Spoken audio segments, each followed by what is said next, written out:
Good evening, I'm Adrienne Arsenault. Tonight, the hunt for a vaccine takes a big step here in Canada. I think it's an exciting development. How a potential COVID-19 vaccine developed in China could soon be tested here. I'm Andrew Chang. Also tonight, a blunt warning about reopening. There is a real risk that you will trigger an outbreak you may not be able to control. The top U.S. infectious diseases expert breaks with the president, saying restarting the economy could cause suffering and death. Behind the scenes with the Canadian detectives who track and contain the virus. You can hear the shortness of breath and the inability to even talk, and they've had to respond and call 911 for that person. That's pretty terrifying. An inside look at contact tracing. And the backlash over Bryan Adams' COVID comments. I think we should also review his Order of Canada. This is The National.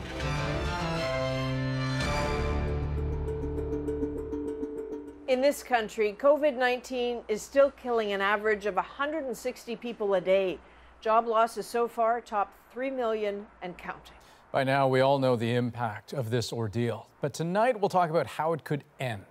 Physical distancing can slow the virus. Testing and contact tracing can find it and fence it in. You're going to hear more about that tonight. But to reliably stop COVID-19, there's a global race for widespread immunity by developing a vaccine. Christine Birak shows us how right now researchers in China and Canada are jointly working on a potential vaccine already in human trials. But whether it works is just one of the questions swirling around it. It could be Canada's first shot at getting a vaccine for COVID-19, one that could eventually end this pandemic. I think we have to take many shots, but hopefully, finally, we will hit a home run. Canada's National Research Council, or NRC, is the government's main research and technology arm. It's partnering with a Chinese company developing a leading vaccine contender. Both organizations worked together in 2013 to successfully produce an Ebola vaccine. In a way, we are bringing back home a Canadian technology, and we are able to have the most advanced vaccine candidate in the world, potentially available for Canadians in short order. CanSino Biologics has started human trials in China. Now it wants Canadian scientists to manufacture the potential vaccine at this Montreal lab and test it. So what they're trying to figure out is whether it's safe to give it. If Health Canada approves the clinical trial, researchers at Dalhousie University would start by injecting healthy volunteers in Nova Scotia. What you do is to progressively increase the sample size, because you can't really tell how effective something is until you've got a large number of people and it's out in the field. Within months, the vaccine could be given to people in hospitals right across the country. Well, I think it's an exciting development. The devil will be in the details. Some public health experts are questioning the transparency of this trial, asking whether Canada will have access to all the data on the safety and efficacy of this vaccine, including test results from China. Each step of the way, there will be data sharing. If the vaccine works, and that's a big if, healthcare workers could start getting the first shots in December or early next year. Christine Birak, CBC News, Toronto. Now, that vaccine you just heard about may be the furthest along, but there are others in the works in Canada and dozens more worldwide, all being put through tests and trials at an accelerated pace. Ioana Remiliotis gives us a snapshot of where we're at. You ready? As far as vaccine contenders go, this one at Oxford University is racing ahead, already being tested in humans. It's one of the 8 top COVID-19 vaccines already at that clinical trial phase, and more than 100 are trying to get there. Scroll down that list, half a dozen Canadian labs are racing to the finish line too. Among them, researchers in Saskatoon who are testing a vaccine on ferrets. They just got to look at the data, and they're smiling. So very exciting indeed. They were immunized twice, and then they were infected with the virus last week. And we had a peek at the data last night, and it looks very promising. Promising as in? The vaccine is working. Wow, that's exciting. Yes. So we're very, very excited about it. Exciting, as the global effort to develop a vaccine moves faster than it ever has in the history of science. At the University of Waterloo, researchers are developing a DNA-based vaccine that can be delivered through a nasal spray. Top of mind, the potential for any vaccine to backfire and exacerbate disease. These are things which have to be very closely tested, and having a variety of different approaches may be the solution toward overcoming obstacles such as that. Safety is key, so is accessibility, and why Ottawa is funding manufacturing capacity here. And regulators are starting to discuss an emergency release of any vaccine while it's in the final phases of testing, as long as it's proven to be safe. This expert says that could be as early as this fall and would go to those who need it most. When you have a new vaccine in a pandemic, there always has to be a process for saying who gets priority, who's at most at risk, who has the greatest chance of severe disease. Back in the UK, early results are expected in a matter of weeks, and one piece of a global vaccine puzzle will become even clearer. Joanna Brimiliotis, CBC News, Toronto. Vaccines also came up at a U.S. Senate hearing today. That's where the country's top infectious disease expert warned again about opening up the economy too quickly. As Katie Simpson tells us, he said the consequences could not only hurt people's health, but the American economy too. The emptiness in the room, masks on nearly every face inside, and the glow of the video feed of those joining from home, all constant reminders of the crisis at hand. It's important to emphasize that we're not out of the woods yet. Taking questions from lawmakers, the top officials advising the White House outlined their greatest concerns, including reopening the economy too quickly. There is a real risk that you will trigger an outbreak that you may not be able to control, which in fact, paradoxically, will set you back. Not only leading to some suffering and death that could be avoided, but could even set you back on the road to trying to get economic recovery. They also revealed the death toll is likely much higher than what's been recorded, while demanding resources be stockpiled ahead of a possible second wave. If we don't, there will be problems. The president's top testing official promised as many as 50 million tests will be available per month by September. It wasn't enough, though, to stop criticism even from Republicans. I find our testing record nothing to celebrate. What our country had done so far in testing is impressive, but not nearly enough. With regard to going back But to the school, most tense moment came when another outspoken Republican questioned why schools can't open, given that child mortality rates are close to zero. and as much as I respect you, Dr. Fauci, I don't think you're the end all. I don't think you're the one person that gets to make a decision. I have never made myself out to be the end all. I think we better be careful if we are not cavalier in thinking that children are completely immune to the deleterious effects. The tone here contrasts the optimism from the president, who continues to encourage states to reopen even though many don't meet the safety guidelines put out by the White House. Katie Simpson, CBC News, Washington. As countries around the world ease restrictions, new clusters of the coronavirus are starting to emerge, and that is prompting the fear of a second wave. In Germany, where life had been slowly returning to normal, infections have started to accelerate. South Korea closed a slew of bars and nightclubs over the weekend after more than 100 new cases emerged. And in Wuhan, China, a new cluster, a small but significant one. So as Stephen D'Souza explains, the city is once again taking extraordinary action. For weeks, life in Wuhan was edging back towards normal. But now, almost a month after the lockdown was lifted, 6 new cases. They're centered around a housing development, with 5 patients displaying no symptoms. So officials are planning swift action, an unprecedented effort to potentially test all 11 million Wuhan residents in 10 days. It's not clear how they'll do it.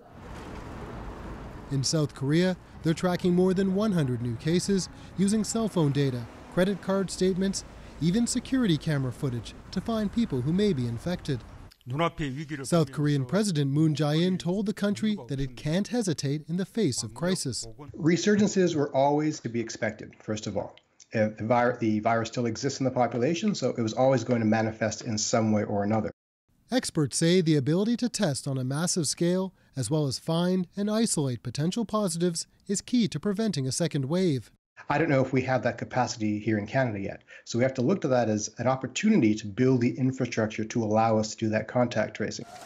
Those efforts are lagging in parts of Canada and the U.S., even as states begin to reopen. We have way over-politicized how we approach COVID, and it's impairing our ability to do what needs to be done. But the kind of testing and tracing seen in Wuhan and South Korea requires massive amounts of personal information and public buy-in, something that may be a challenge in North America. So what we're going to see now is a balancing act between the need to preserve civil liberties and freedoms against the need to have somewhat authoritarian controls over our movements and individual information to prevent outbreaks. With other outbreaks popping up elsewhere in China, the situation offers a glimpse into the new normal, where a return to lockdowns is never far away. Stephen D'Souza, CBC News, Toronto. Now, in this country, we've hit another benchmark in known cases of COVID-19. The total moved past 70,000 with nearly 1,200 new cases. BC is a bright spot, just 7 new cases reported, the lowest daily total in 2 months, while the biggest hotspots by far remain Quebec and Ontario. Then there's Alberta with 45 new cases. And of course, with testing still limited, the actual number of cases is probably higher. Now, without a doubt, Calgary is Alberta's biggest COVID challenge. It is home to roughly 30% of the population, but 70% of known cases. So the province has decided to offer COVID-19 tests to some people there who aren't showing symptoms at all. Carolyn Dunn takes us through the goal of the strategy and its limitations. Carolyn Kruzik doesn't have COVID symptoms, but she's thrilled to have a chance to get tested anyway. So I have a husband who, although he's healthy, he's about 10 years older than I am, so of course I worry about bringing it home to him. The vet clinic receptionist is also worried about unknowingly passing on the virus to coworkers and clients. It's not about just protecting myself, it's about doing the socially conscious thing and protecting other people. Health authorities say they'll test 1,000 asymptomatic Calgarians every day for 1 week, so long as they work outside the home. You have to apply, and it's first come, first serve. While we don't know how much asymptomatic spread may contribute to transmission in a population, we know it is possible.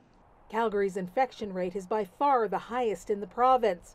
Possible factors? It's a travel hub and densely populated. And it's not far from the outbreak at the Cargill meat packing plant. Testing people with no symptoms may shed light on how it's spreading here. Well, I'm hoping the testing is going to really give us a leg up on the contact tracing. So to understand where these outbreaks are coming from, how likely an infected person, even asymptomatic, is to be involved in spreading the disease or causing another potential hotspot. It gives us more knowledge on how this virus is spreading. And, you know, Alberta has always been in the top ranks in the world in terms of testing. In fact, Alberta has already tested about 800 asymptomatic people at hospitals throughout the province. None of them were positive. But it's hoped that thousands of new tests in Calgary can help answer why the number of cases here remains so stubbornly high. Carolyn Dunn, CBC News, Calgary. Now, other provinces are also pushing to ramp up testing and other measures to help control the virus.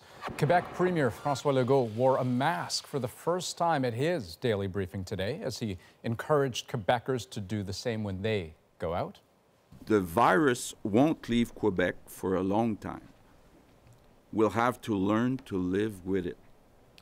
A good way to greatly reduce the contagion is to wear a mask. Legault is also urging people who live in hotspots like Montreal to get tested, even if they're asymptomatic. We're one of the leaders in testing globally, worldwide, per capita, but we need to hit 20,000, and that's our target.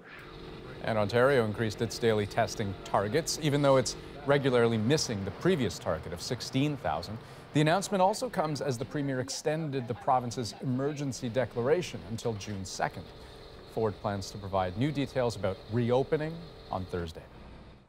Seniors are among the most vulnerable to the coronavirus. There hasn't been a lot of help for them economically, though, until today. Now they're getting a boost from Ottawa, but as David Cochran tells us, some are still hoping for more. While millions of working Canadians have seen all or most of their income wiped out by COVID-19, the government says the challenge for most seniors on fixed incomes has been different. Rather than a catastrophic drop in income, it's been a steady rise in expenses. Many are facing higher costs for food and services. Due to imposed restrictions, they are paying more in dispensing fees to get the same medication. They are paying a premium for deliveries. All the while, their life savings have taken a beating. So $2.5 billion for one-time tax-free boosts to support programs, a $300 top-up to old age security for nearly 7 million seniors, $200 to the guaranteed income supplement, helping more than 2 million low-income seniors. Every little bit counts when you're on a fixed income.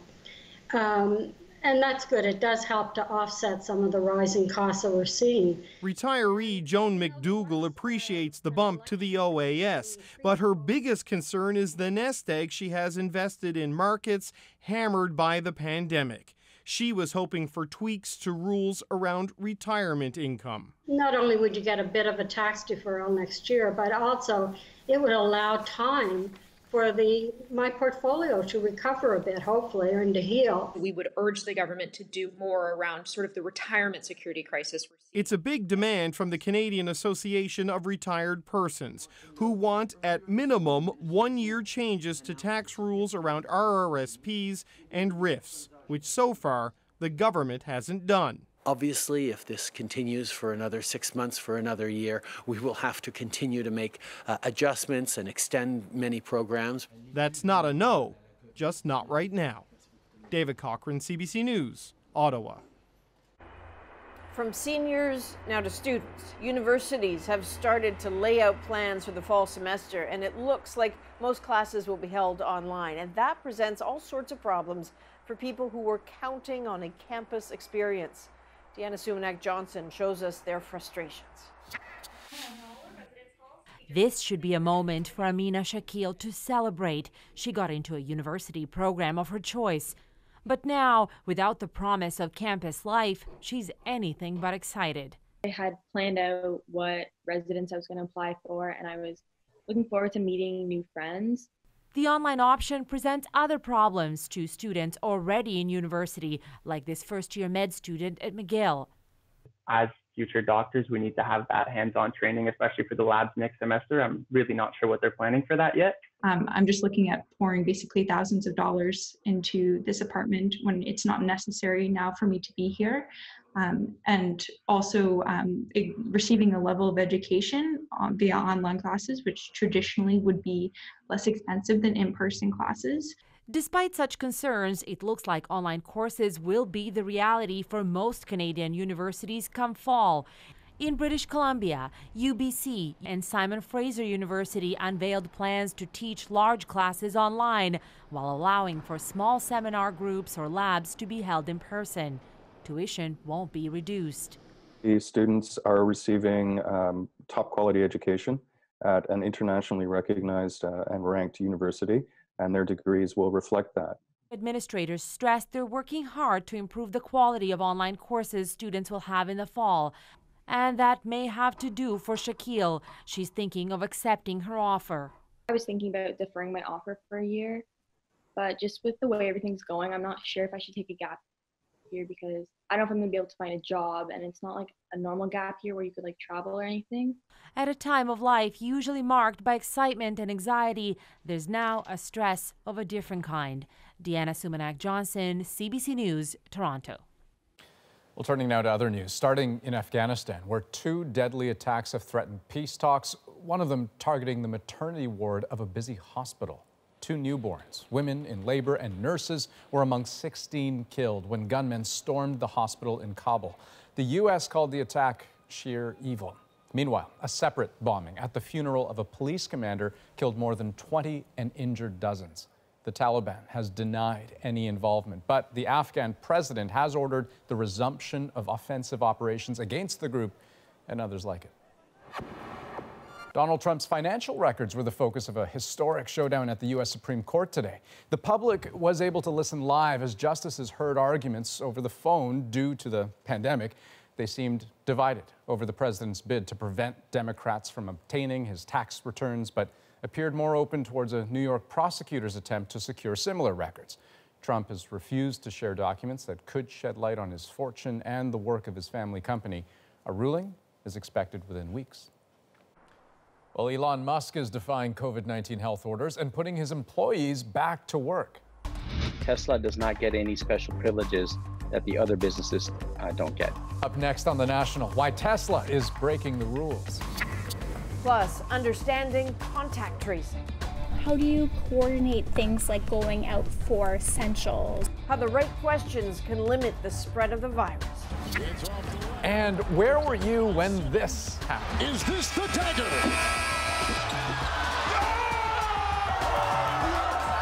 Reliving that moment 1 year later in a completely different world.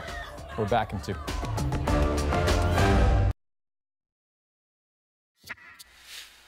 Welcome back. Elon Musk has a reputation for doing things his own way, and apparently a global pandemic isn't changing that. His Tesla factory in California is back in business. As Kim Brunhuber tells us, Musk is openly defying local shutdown orders. At Tesla's plant in Fremont, the parking lot, almost empty for weeks, is now filling up again. Inside, new protocols, plexiglass shields, masks, temperature checks. Still, according to local officials, not safe enough. Not yet. County officials thought they were close to a deal that would see Tesla open next week, but today the plant is already running despite the county's orders. It's a bit disappointing that it appears that they're going forward. I can tell you that the communication between the health department and the public health officer who makes these decisions are ongoing still. Since the beginning of the COVID crisis, Tesla founder Elon Musk has railed against business closures, calling them fascist and unconstitutional. California is now allowing some manufacturing to start up again, but here in Alameda County, it's still against the rules. Over the weekend, Tesla sued the county in federal court, arguing the more lenient state rules should supersede the county's. Musk even threatened he'd move the company to another state. Some residents say officials should bend the rules if it means saving 10,000 manufacturing jobs. I think they should open. I mean, it's a big company. Everybody relies on that. But some local business owners say Musk thinks his company is above the law. If everyone close, yeah, for safety, it's okay, fair. But if some open, some close, I don't think that's fair. We got to make sure that we're fair to everyone. And Tesla does not get any special privileges that the other businesses don't get. President Trump, anxious to relaunch the U.S. economy, tweeted, California should let Tesla and Elon Musk open the plant now. In the ongoing battle across America over how fast businesses should be allowed to reopen, Tesla's resistance could inspire other companies to do the same. Kim Brunhuber, CBC News, Los Angeles. And another major international figure has caused debate over his COVID-19 opinions. Canadian rock star Bryan Adams is being accused of making racist and inflammatory statements in a social media post. Katie Nicholson has the reaction. At first blush, it seemed just like an old hit, posted Monday for the fans. It's the words that went with it that cut some like a knife. He should publicly acknowledge that he's been racist. On Instagram, Bryan Adams blamed the cancellation of concerts on bat-eating, wet market animal-selling, virus-making greedy bastards. It unleashed a firestorm on social media and accusations of racism, I broke down. Especially from the Chinese community. Dirty Chinese who just eat anything that crawl. All that is consistent with the stereotypical racist portrayal of dirty Chinese. In a second post today, Adams apologized, saying he only meant to rant about the horrible animal cruelty in these wet markets and promote veganism. I read Bryan's message and I didn't see the word Asian, I didn't see the word Chinese. People for the Ethical Treatment of Animals was quick to come to the celebrity vegan's defense. The organization wants to shut down wet markets where many live animals are sold as food. Just because a number of them come from Asia doesn't mean that it's racist to call them out. A celebrity. Not all vegans agree. It's not the first time that we've seen famous white vegans make problematic statements. Beyond the false and unproven theories touted by Adams, this podcaster says the posts signal the star's entitlement. His main issue in his post was that he couldn't perform a live concert. So that comes from a huge seat of privilege. Back in Toronto, Amy Go wants more than today's apology. I think we should also review his Order of Canada. Beyond today's post, Adams' management did not respond to a request for comment, and the original controversial post is still up. Katie Nicholson, CBC News, Toronto. We have to take a quick break, but when we come back, an inside look at contact tracing. Are people afraid they're going to get in trouble somehow? Definitely. How experts search for clues to prevent the spread of the virus. But first, we answer your COVID-19 questions, including this one. Why are masks not yet mandatory for everyone? The answer right after the break.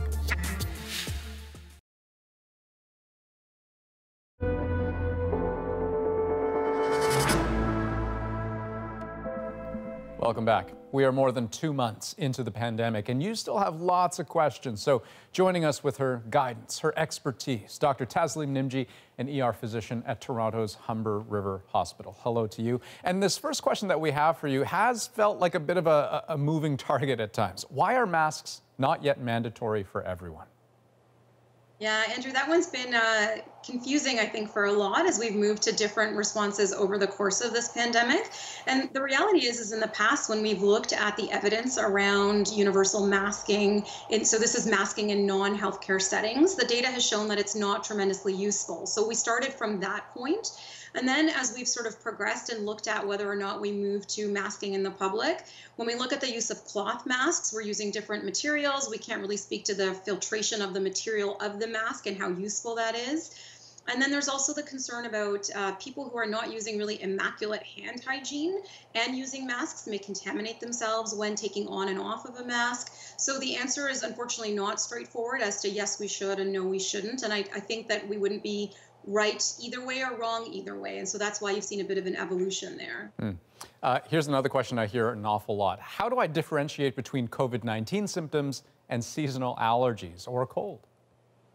Yeah, so a cold and seasonal allergies are really more upper respiratory symptoms. So that's that runny nose. Maybe you have some itchy, watery eyes if this is allergy. You may have some itching or uncomfortable sort of feeling in your throat if this is a cold, and certainly if this is seasonal allergies.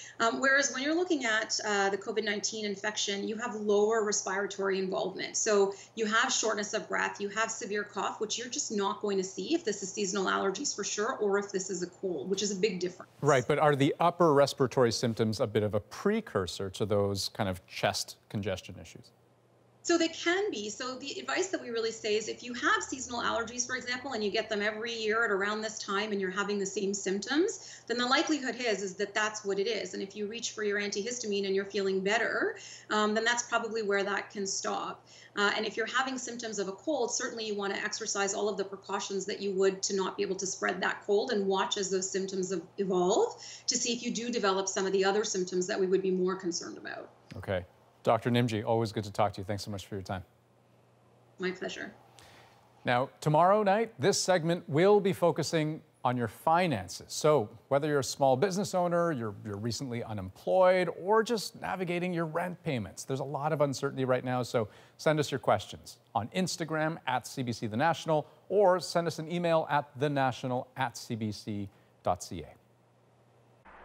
Canadians who've had COVID-19 will likely have already heard from a contact tracer at their local public health unit. To many others, this sort of detective work is largely a mystery. So we spent a day with the London Middlesex team here in Ontario to see what it takes to get ahead of the virus. And we're just going to gently twist side to side. As they happen now, this is the morning meeting, ahead of a 12-hour shift and a virus to hunt. We did have 7 new cases. Majority of which were associated with long-term care, either staff or resident. Infection numbers in London Middlesex are low, but they've learned each positive person can infect 3 others. So the goal is to contact each case within 24 hours of a positive test and find all their contacts. So when it started, contacts of a case were tremendous. We could have people with 30, 40, 50 contacts. Until we started seeing people self-isolating, those contacts went to 1 or 2. What happens when businesses open again? This office seems a bit abandoned because some 60-odd workers are making the crucial calls from home. Since they follow every person through their illness, some calls are awful as COVID's grip tightens. They can hear the shortness of breath and the inability to even talk, and they've had to respond and call 911 for that person to get them to hospital. That's pretty terrifying. The 2 days prior to your symptom onset, as well as the 14 days after your symptoms have started. And that's what's been identified as you would be most infectious to others. Julie Frederick is a public health inspector by trade. Getting to the truth is her specialty. Sometimes the story changes right over the time, and they develop a sense of trust with the investigator, and more kind of unfold as time goes on. Because are people afraid they're going to get in trouble somehow? Definitely. If we've had a situation where an employer has very clearly told someone that you're not to come to work when you're sick, and then they do, it could present challenges for their employment as well. Right. So if you find this means being kind and fast, and she's both. Good afternoon, Julie speaking. How are you? You've been better, I bet. On the phone, a young man. He's been very careful, but the questions have to come. Is it a 1-bedroom unit, 2-bedroom unit? How do you coordinate things like going out for essentials? Kitchen, one open kitchen, I would assume. So it is shared laundry facilities. That was a key question in a conversation lasting nearly half an hour. Persistent, comforting, not just about tracing, but making sure people get help. We reached out to the man who says he was relieved to hear from the contact tracing team hasn't been out of his apartment in weeks. There you are. Hi there, yes. But he learned recently someone else in the building was infected. This probably would have been like a washing machine or a dryer or the door to the laundry room kind of thing. But yeah, that would be my theory as to where and when I picked it up. How are you feeling? Yeah, this is the first day I've been able to kind of be up and about on my own. There were several days where I couldn't get out of bed. It was Once Matthew McKay felt ill, he locked everything down. Only had groceries dropped off, and we made sure we didn't go anywhere because having felt this the way I felt it, I wouldn't want to give it to anyone else. So yeah, I didn't have to rack my brain too hard as to who I'd been in contact with at least. So well, there's a relief for you, eh? Yes, yeah. Another relief that his wife and son tested negative. Am I hearing right that it's your 1-year-old's birthday today? It is, yes, his birthday's today, so not how we thought we'd be spending it. Not how anyone thought life would be like now. So we checked in with Matthew this morning. His cough is still not great. He certainly sounds a lot better. What's more, his wife, his young son are just fine. So because the family's been really careful, along with the monitoring from the tracing team, here's a case of COVID-19 that did not get a chance to spread. Fascinating work. Still ahead on The National. Canceling a tradition more than a century old. The latest big event to fall to the pandemic, plus the business impact. And we continue our look at the economic toll of COVID-19. Tonight, Newfoundland and Labrador. My name is Marika Gao. My fiance John and I live in the town of Trinity, Newfoundland. We run my family's business, the Artisan Inn and Twine Loft Restaurant, which my mother started 30 years ago. Trinity is really a tourism town. In the spring through the fall, people come from all over the world to see icebergs, whale watch. So typically right now we would have all of our vacation homes, rooms, and the restaurant operating for the 2020 season, but we don't even have any water hooked up to these places right now. We're actually facing the possibility that we might not be able to open our business or parts of it until 2021. We're processing tens of thousands of dollars of deposit returns, and we need to start making income. People and businesses are really scared right now.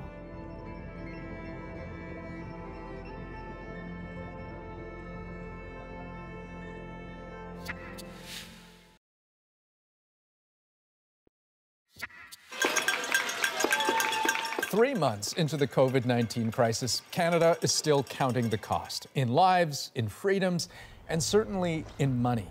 As the slow process of reopening the economy begins, CBC News is exploring the pandemic's toll on hard-hit regions like Alberta and Newfoundland and Labrador. Last night, we looked at Canada's struggling oil patch and airline industry. And tonight, we head east where COVID-19 has cut off crucial dollars that normally come from away. Newfoundlanders have had their share of economic ups and downs, from fishing to mining to oil production. But tourism always seemed relatively immune, at least until COVID-19. Chris O'Neill-Yates shows us how the industry is holding up. This is an unusual sight in May. No lineups. The tourists won't be here this year to marvel at the icebergs on their annual migration. But Loyola and Joe O'Brien have weathered hard times before, like when the cod fishery collapsed in 1992. I remember the last day fishing at Cape St. Mary's. Our father had said, if Loyola, if Cape St. Mary's fails, get out. And that was when I said, you're going to have to do something different. With a bird sanctuary on their doorstep, they made the jump from the fishing boat to the tour boat. Most people said, you're going, what? Quitting fishing and showing people puffins? You've lost it, O'Brien. Birds, then whales and icebergs have become a huge draw. There are now dozens of operations like this one all over the province. Tourism draws 500,000 visitors here every year, employing 20,000 people. Tourists spend over $1 billion a year. But with the provincial borders closed to COVID-19, the money that the tourists would ordinarily bring leaves a huge hole, says Joe O'Brien. The young people who depended on the restaurant jobs in the summertime, the tour guiding jobs in our company, working in the service sector, these are the ones that are going to be mostly impacted.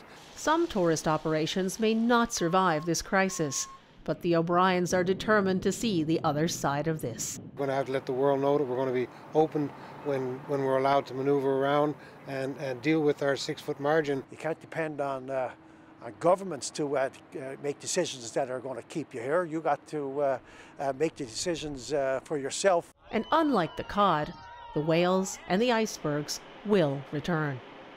Chris O'Neill-Yates, CBC News, Bay Bulls, Newfoundland. And for more on COVID-19 and the economy, join CBC News for a live, commercial-free virtual town hall tomorrow, including input from the federal government. Finance Minister Bill Morneau will join Rosemary Barton and Duncan McHugh for Living with COVID, Your Job, Your Money, Your Future. That's Wednesday at 7 p.m. Eastern on CBC News Network and CBC Gem. And hey, CBC Radio 1 listeners, you can check your local listings for air times. Plus, if you've got questions you'd like answered, send them to covid@cbc.ca. And the economic impacts don't stop there. The pandemic is continuing to force the cancellation of big events. When we come back, what losing the X means for jobs and businesses.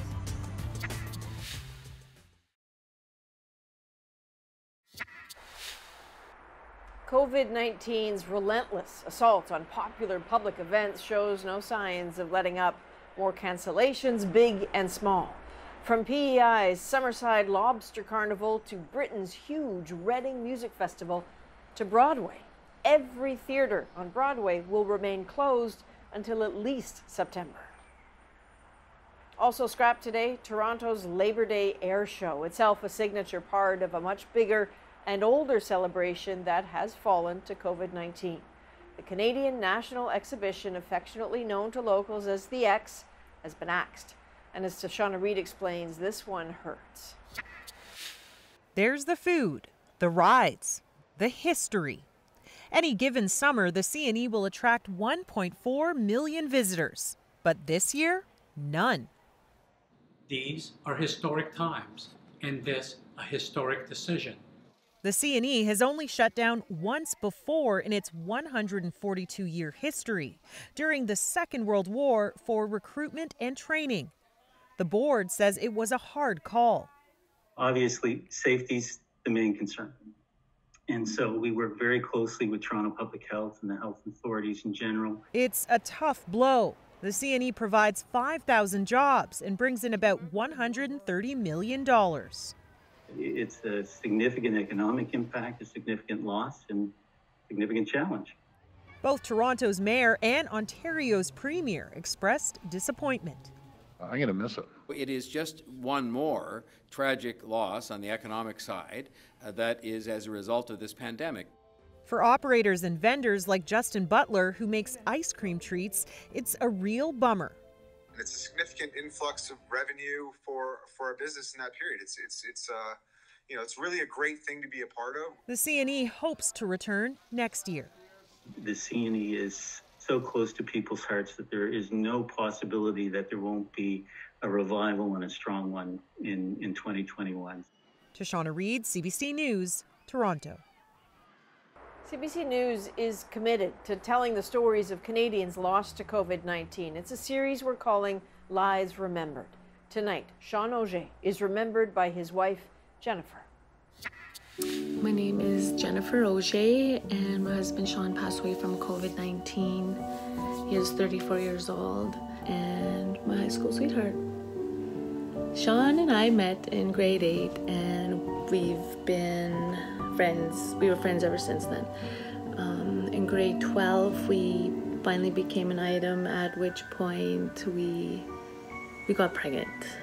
We had our son at 17 years old, and he knew what he had to do, providing for us and going to school and getting his career working in the child and youth care field. He loved that. He loved that, and I think being a young father really propelled him to, to want to work with youth. He accomplished a lot. He was a hockey coach. He volunteered with the minor hockey board.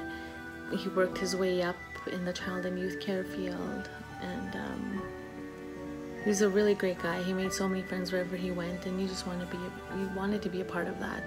His magnetism, he was magnetic, and he really brought you into his world, and you became a part of it. And once a part of his world, you knew you belonged somewhere. He's a fantastic guy. We're trying to tell as many of those stories as we can. If you'd like to share one with us, memories of a loved one you've lost, please reach out to us at covid@cbc.ca. We'll be right back. A CBC News special live event, a virtual town hall, hosted by Rosemary Barton and Duncan McHugh. Living with COVID, your money, your job, your future. Wednesday at 7 Eastern on CBC News Network, CBC Gem, and CBC Radio 1. Is this the dagger?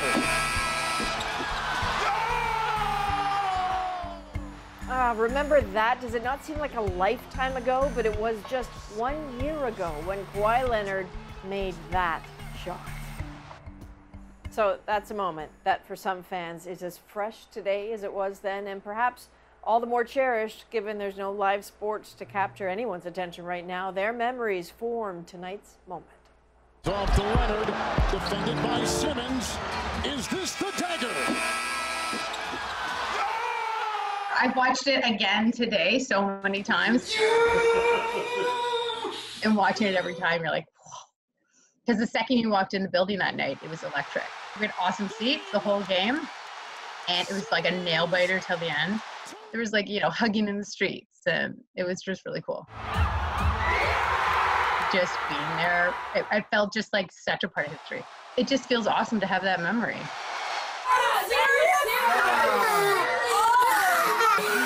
Wow, working at a pub, I was waiting tables packed to the brim with people. We had as many people as we could fit out of the kitchen. Everywhere was just stopped and eyes glued to the TV. Every time I see the shot, no matter how many times or where, I always still get the goosebumps. You don't know what the new normal is going to be. Being able to live it last year when we still had the opportunity to be with so many strangers who are connected by sport, I think just makes it that much more special.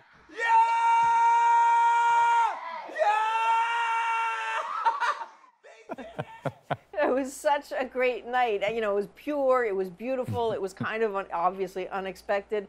But what Zach says, one of the things that is so hard now about this infuriating absurdity that is all of our lives is that he is so sure the Raptors were going to do really well this year, and I don't think he's wrong. But I think you hit it right on the head, the unexpected nature of it, right? It was just this uncertain thing, and I get as much joy watching that moment as I get watching the reactions of the professionals in that moment, the players, the announcers. It was really something special. That's The National for this May 12th. Have a good night.